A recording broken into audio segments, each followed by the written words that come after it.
Welcome to In the Spotlight, a regular podcast from the Witham, Barnard Castle's Community Arts Centre.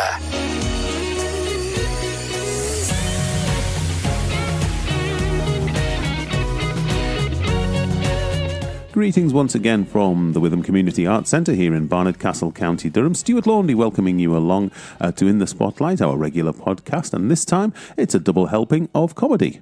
Yes, hot on the heels of Janie Godley, who proved hugely popular when she popped into the Witham as part of her UK tour, we've got two more comedians from north of the border who are making a stop at the Witham as they make their way around the country.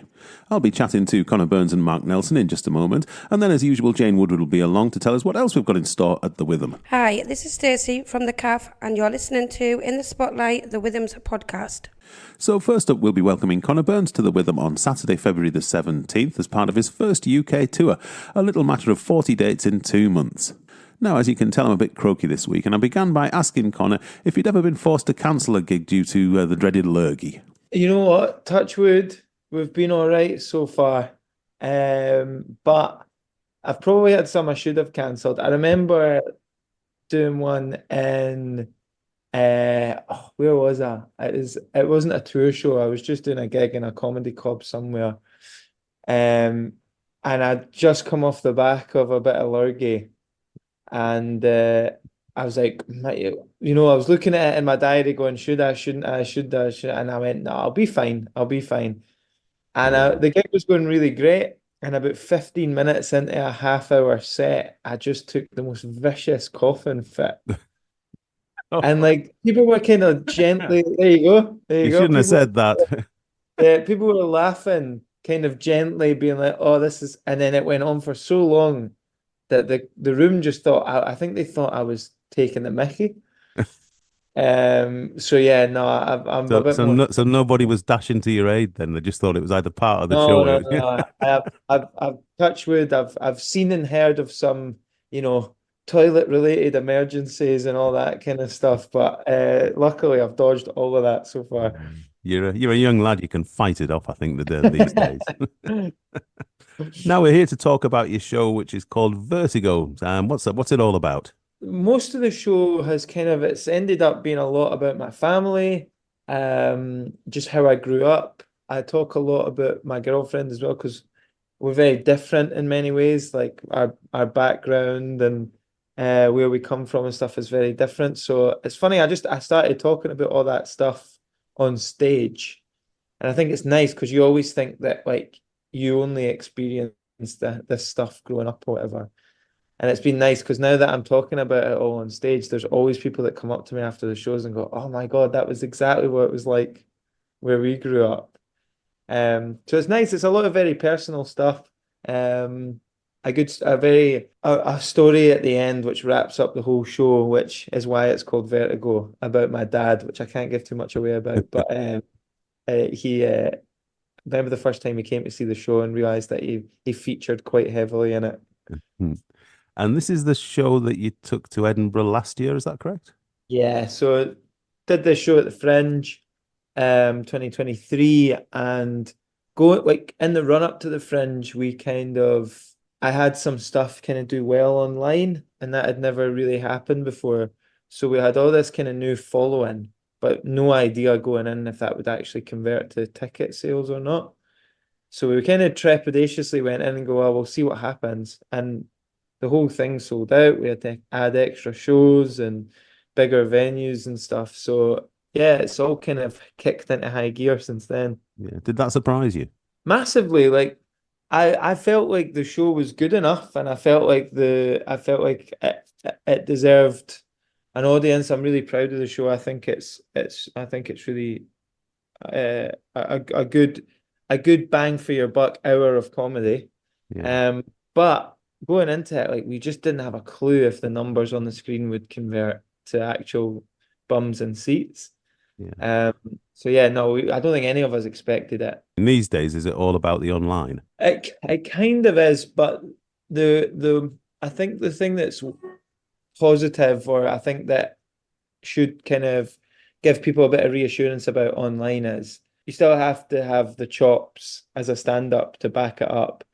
So I'm very fortunate in that when I started getting clips to doing well online, I had been in the clubs for 6.5 years, just doing stand up week in, week out, and then it happened. Yeah. Um, so I feel like I was kind of able to back it up, and now people have come and seen me live, and I think generally the consensus is, oh, that was good. We'll come back next time. But I've seen it happen the other way, where very new acts just happen to hit a bit of a wave online with something that they post. Yeah. And I think that's really tough because all of a sudden they've got this following who'll come and see them once and go, Mm. oh, that was not good. And I think they have to start from zero again. This is your first UK tour, isn't it?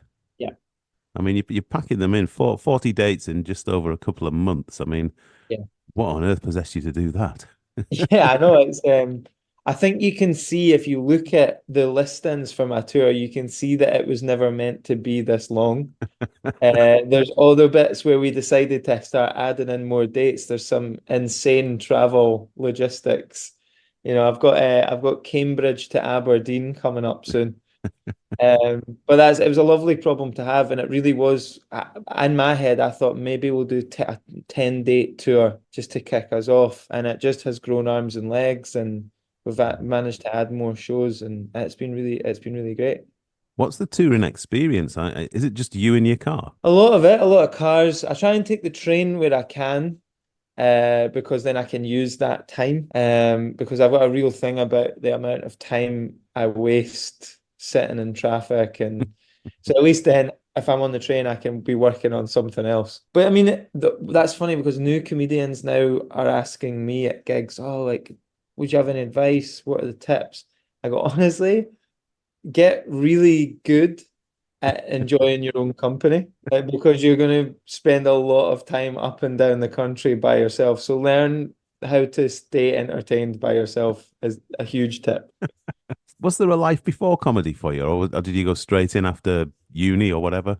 Yeah, no, I mean, I feel like I'm very fortunate in that I did work a lot of different jobs before comedy, and I think that is a big part of the experience of getting funny, is I think you need to have had some real life experience. And also, a huge thing for me is I know the value now of this job. So like if I have a bad gig or something, I'll catch myself beating myself up and I go, nah, wait a minute. You were getting up at 7 in the morning to go out and fix people's washing machines a few years ago. We can take a bad gig. So yeah, I've done a bunch of all kinds of jobs before. What was the best and what was the worst? You know what? Genuinely, I had two great jobs during the pandemic because of course Yeah, yeah. I went full time with comedy about 9 months before the pandemic. So yeah, I really shot myself in the foot there. It was a great time to experience the first time in my life being self-employed. But during the pandemic, the first thing I did was I was a delivery driver for a supermarket. And I absolutely loved that because it was right at the start of lockdown. And there was not another car on the I was road. going to say there's nothing on the roads. It's got It was everything to yourself. honestly, it was absolute bliss. I was getting from one side of Edinburgh to the other in about 15 minutes. And then I moved from there halfway through the pandemic to I worked in a guitar shop in Edinburgh. And that was great. I just got to sit and play guitar all day mostly. But yeah, before that, I've done all sorts. Worked in hotels. I was a white goods engineer. I worked in garden centres. I've done all sorts. Connor Burns, and a reminder that he's bringing his Vertigo show to the Witham on Saturday, February the 17th. Tickets are available from the box office on 01833 631107, or you can go online to www.thewitham.org.uk where you'll find full details as well. Hi, this is Sheila. Hi, this is Jim. And we're volunteers, and You're listening to In the Spotlight, the Witham's Withams podcast. Now, hot on the heels of Connor Burns, on Wednesday, February the 21st, comes Mark Nelson. Now, Mark's been a popular figure north of the border for quite a few years, whether it's through his radio work, such as his show The Good, the Bad and the Unexpected, or his many television appearances. But like Connor, he's about to embark on his first UK tour. So when I caught up with him a couple of days ago, I began by asking him why it had taken almost 20 years for him to hit the road. Quite a few people have asked me that. I think it's a kind of, I don't know, it's a kind of combination of things. Because when I first started, obviously, touring wasn't as easily available as it is now. I think with online stuff has opened up the kind of avenues to tour a lot more for people, because you don't need to wait till you get on TV, because before that was the only kind of route and channel to get to tour. Yeah. Whereas now you can kind of get your own audience just by putting out your own stuff. So that's kind of allowed it more. And at that kind of time, I only became, once I became a kind of pro comic, I started having a family not that long after that. And it never really felt, I've never been, I never wanted to be one of these people that would be away all the time when the kids were growing up. So it just never felt like a kind of right time that I could take a lot of time away from the house. And then when it was coming that time, we obviously had a global pandemic, so that kind of put things back a couple of years as well. So yeah, that's just kind of it just kind of feels the right time to have done it. Yeah. I mean, it's fair to say, I think that you're a fairly well established performer, comedian north of the border, Yeah. but perhaps not such a, you don't enjoy such a high profile down in England. Just give us a potted history of the Mark Nelson story. Let's So, start talking in the third person. Yeah, so Mark Nelson. So I started off. I think it was around about 2006. I started doing comedy. Again, just largely because I loved it, and I'd come from a quite a small town in the south of Scotland, and I'd never really known that comedy was an actual job. Um, so when I moved up to Glasgow, I'd started going to comedy clubs, and I loved it. I fell in love with it straight away. Actual live stand up, and then I talked about it for a couple of years about trying it, and then eventually gave it a go. Just started doing kind of tryout spots and stuff like that. Things were going really well, and then within like the first kind of 6 months, I'd won a competition, Scottish Comedian of the Year, which was pretty cool, and that kind of opened up doors fairly quickly. And then since then, you just build and build and build, and started doing regular slots, and I started doing the Fringe. And yeah, things have just built from then. Won a fair few awards, doing Fringe every kind of year, hosting a radio show up here, host a TV show up here. So yeah, that's a kind of the story. But stand up's always been my kind of first love. Yeah. And did you have to kind of give up a proper job, so to speak, to become a comedian? I did, but it wasn't a job I loved. It was a job that, I mean, it was a very much an admin kind of job that I was working for. I was working for one of the electricity and gas companies, actually. So I'm very glad I'm out of that industry now, or else people would absolutely hate me just now. So yeah, I'd never had to give up something I was really that interested in doing for the rest of my life anyway.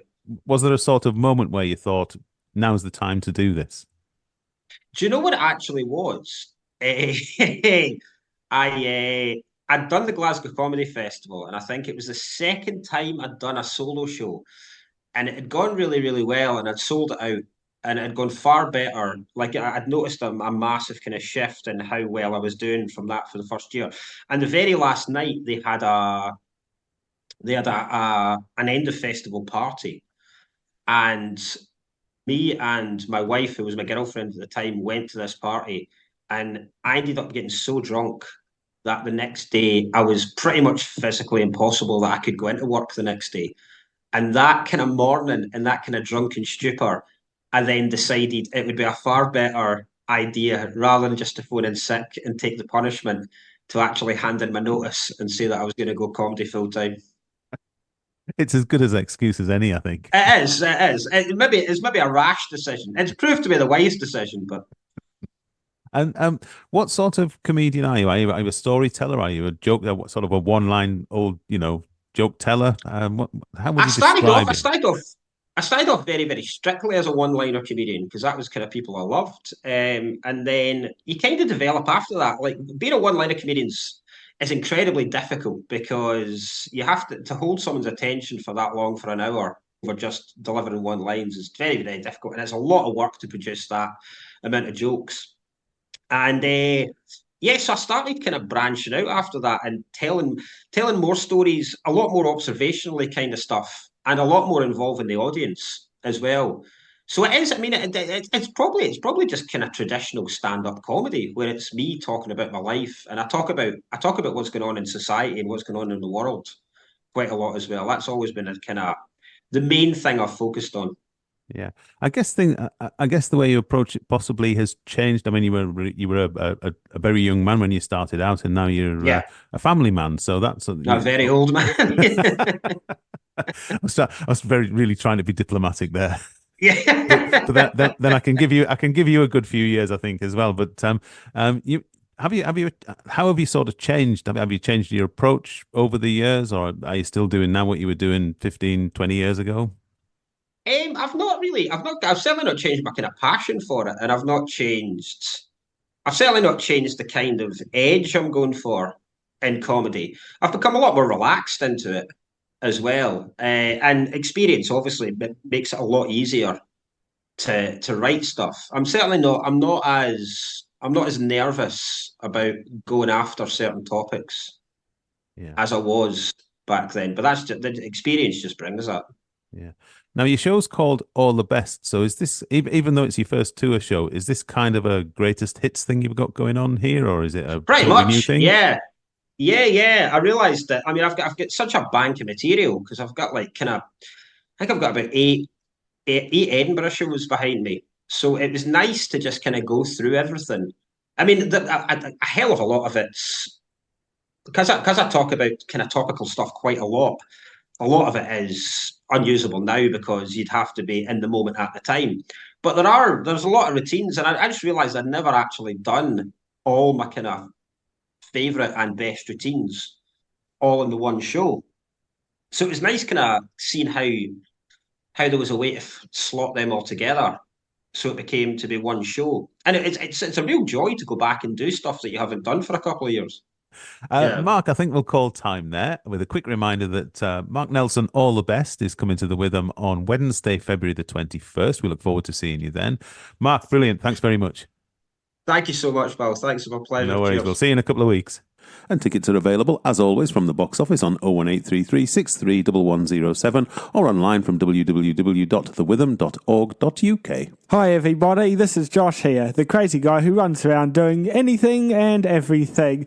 And whilst cleaning mirrors is a job I usually see myself doing, I'm just here to let you know you are listening to the Witham's podcast In the Spotlight. So Jane's joined me in the studio once again for a look at what's coming up at the Witham. Jane, how are we doing? I'm all right, Stuart. How about you? I'm a bit croaky, so be gentle with me. Oh, dear. Don't make fun of me this week. Oh, I never do. It's you making fun of me. And if you set me off laughing, I'll start coughing. And nobody wants to hear that. I'll see what I can do. Jolly good. Right, before we get into what's coming up next week, we have an announcement of a new show later in the year. We do, yes. Count Arthur Strong. Ah, yes, I am familiar with this character. He is coming to the Witham. Very good. 28th of November.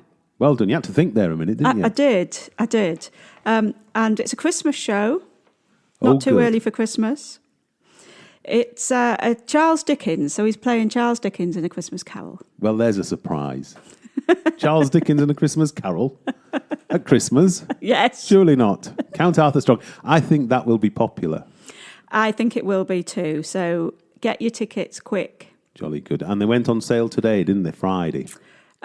Yes, although we have had pre-sales. All right. So you will have got a notification about that earlier if you've signed up to our newsletter.